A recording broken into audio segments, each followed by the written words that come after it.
Hablemos de los 7 príncipes del infierno. Mucha gente considera que no son los más fuertes, pese a que están en una categoría muy alta, pero estemos conscientes de algo. Son los más conocidos y en muchos casos eso ayuda muchísimo.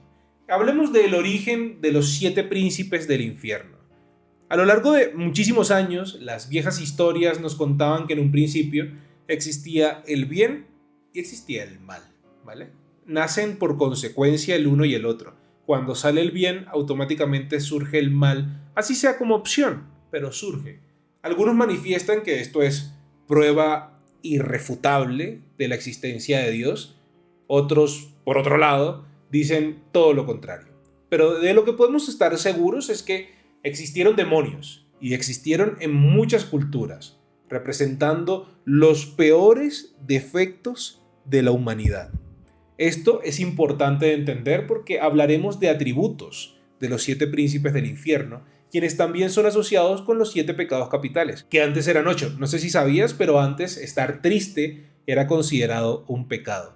Aunque también dentro de las prohibiciones encontramos que estar estresado está mal y es considerado pecado, porque si confías en Dios, no puedes estar estresado, porque sabes que todo va a salir bien. Hay un debate muy interesante sobre si un demonio y un ángel caído es lo mismo. En este caso lo tomaremos como lo mismo. Cada quien tiene su opinión. Yo en este caso lo manejaré con esta tesis. De hecho, no sé si ustedes habían analizado la Biblia, pero dentro de la Biblia se nos dan las características de los demonios. Por ejemplo, en Mateo y en Lucas encontramos que primero son espíritus. En Génesis, en Zacarías, en Mateo encontramos que pueden aparecer de forma visible. En Marcos, en Lucas y en Mateo también pueden hablar. Incluso en Lucas 8:28 y en Santiago 2:19 se nos da a entender que incluso pueden tener sentimientos. En Hechos 19:16 se habla de que tienen fuerza sobrenatural. En Daniel 9:21-23 se dice que tienen presencia sobrenatural. En Mateo 25:41 se dice que son eternos. En Timoteo 4:1-3 se dice que tienen su propia doctrina. Y pues claramente en Mateo 10:1 y en Marcos 1:27 y en Marcos 3:11 nos dicen que los demonios son malignos. Y ahora teniendo esto en cuenta, pues hablemos de los 7 demonios directamente. El primero va a ser Lucifer, más que todo porque es considerado como el líder de ellos, entre comillas. Lucifer significa portador de la luz, lucero brillante,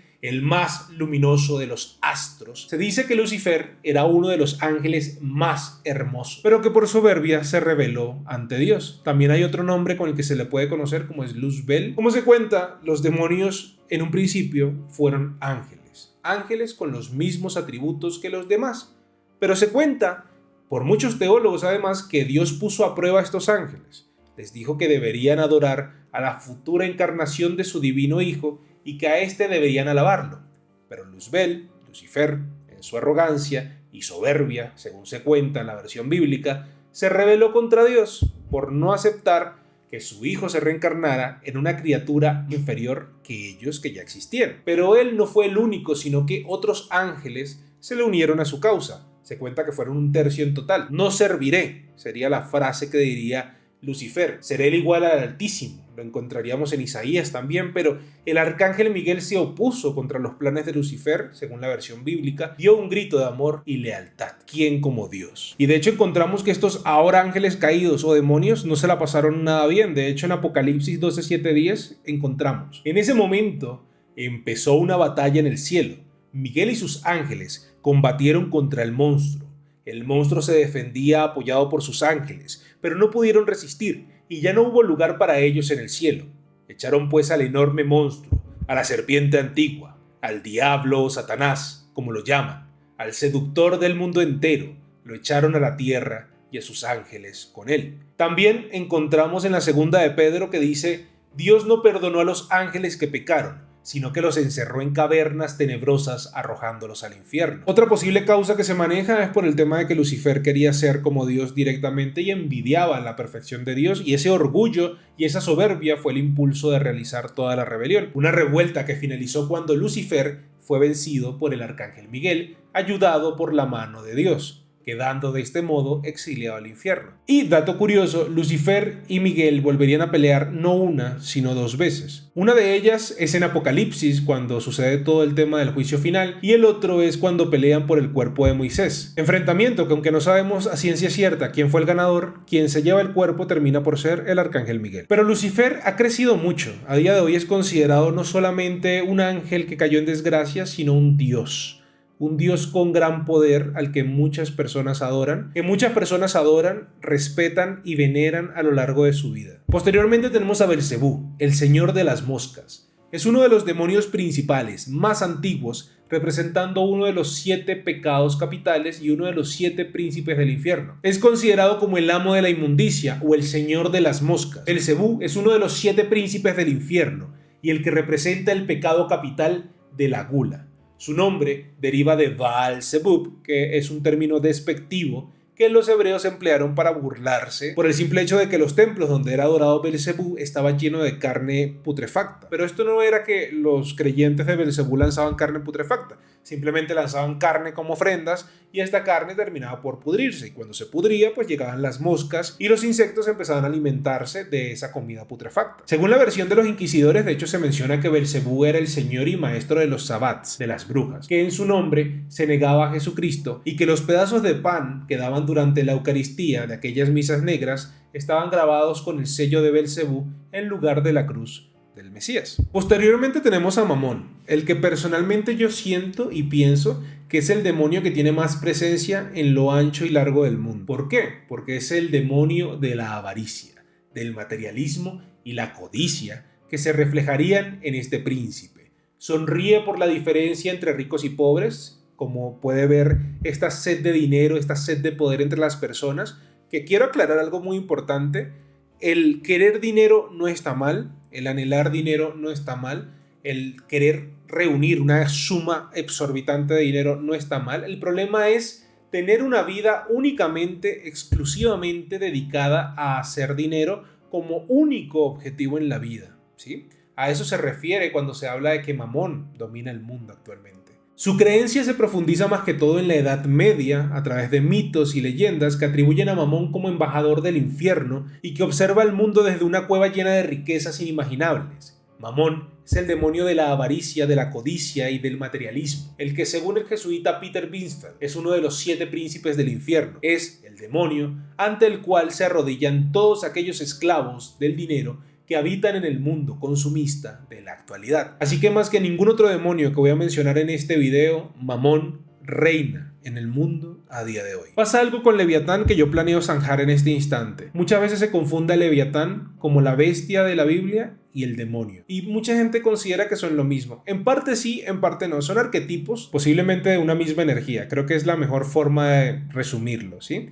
Es un demonio acuático que intenta poseer a las personas, siendo muy difícil de exorcizar, considerado también uno de los 7 príncipes del infierno. Leviatán para muchos es una forma simbólica del mismísimo Satanás, que también aparece en algunas versiones Satanás dentro de esta categorización como el demonio de la ira. En otras versiones sale Amón también, pero en la versión de Peter Binsfeld sale Satanás en el lugar de Amón. Pero en resumen se piensa que ese Leviatán sería el dragón que está en el mar, del que habló el profeta Isaías, la serpiente antigua, el terrible amo demonio de los océanos, etc. De hecho, Colin de Plancy lo llamaba así, amo demonio de los océanos. Igualmente, este príncipe ostenta el pecado de la envidia. Hablemos de Asmodeo.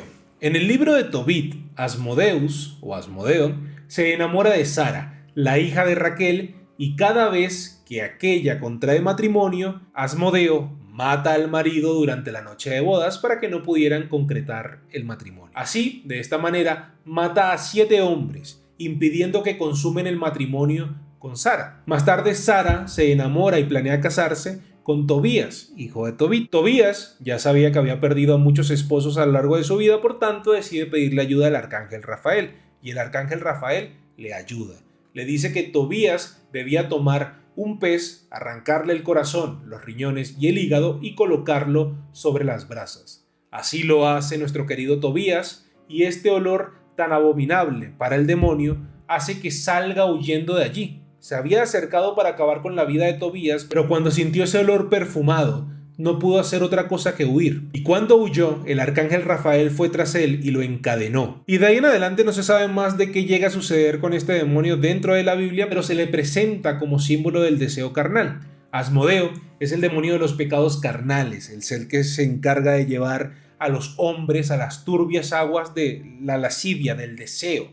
Él disfruta haciendo que nosotros seamos infieles, que destruyamos noviazgos y de que destruyamos matrimonios. Y como pocos, Asmodeo es un demonio que aparece en la Biblia como un ser muy diferenciado de Satanás. No se habla de que Asmodeo sea simplemente otra cara de Satanás. Se habla de Asmodeo como una entidad totalmente separada, lo cual es muy curioso. En este caso escogí a Amon en lugar del Satanás de Peter Binsfeld porque sentí que sería complicado para muchos entender, porque por ejemplo hay gente que cree que Lucifer, Leviatán, Satanás son el mismo y que te aparezcan 3 veces seguidas, pues complicado. Y además de eso tengo un cariño especial por Amon, por uno de los libros que escribí en su momento, pero es un marqués del infierno. Un marqués del infierno con 40 legiones de demonios, que por cierto ya hice los cálculos. Cuando hablamos de legiones estamos hablando de que una legión tiene entre 4.200 y 5.200 unidades. Así que si ponemos en promedio unos 5.000 estaríamos hablando de que tiene 200.000 demonios bajo su cargo. Él cuenta cosas del pasado y del futuro. Su trabajo es mantener la ira de los seres humanos. Incluso puede llegar a aparecer como un hombre con cabeza de cuervo, con cabeza de lobo, con cola de serpiente. Y los demonólogos han terminado por asociar su nombre con el dios egipcio Amón o con el dios Baal-Hamón de los cartagineses, curiosamente, también conocido como el ángel de la muerte, y su nombre significa aquel que induce a la ira, y en algunas versiones aquel que induce a la ira y al asesinato. Y luego tenemos a Belfegor. Belfegor es considerado el demonio de la pereza. Cumple su función como demonio secundario. Él es la representación de la pereza. Este demonio nos tienta al conformismo, a la ociosidad. Belfegor es uno de los llamados 7 príncipes del infierno porque es el demonio de la pereza, representa ese pecado capital, y todas las manifestaciones que lo acompañan, que serían la desidia, el conformismo, la comodidad, que conduce a la inercia de la mediocridad. Conocido también como el señor de la apertura, nuestro querido Belfegor suele incitar a caminos fáciles y poco éticos. La pereza en sí misma también apunta a lo mismo, el tener tanta pereza que no te permite hacer las adoraciones correspondientes a Dios. Este ha sido el tema número 2 del día de hoy, espero que te haya gustado muchísimo y si este ha sido tu tema favorito, pon cuál es tu pecado, cualquiera, cuál crees que es tu pecado personal. Tú piensas, no, este es el pecado que yo más cometo, soy más perezoso, soy más lujurioso, soy más iracundo, pues lo pones en los comentarios, así yo voy a saber que este ha sido tu tema favorito y pues buscaré temas que se asocien más a lo que te gusta. Muchísimas gracias por el apoyo, no olvides compartir y dejar tu like y vamos con el siguiente tema.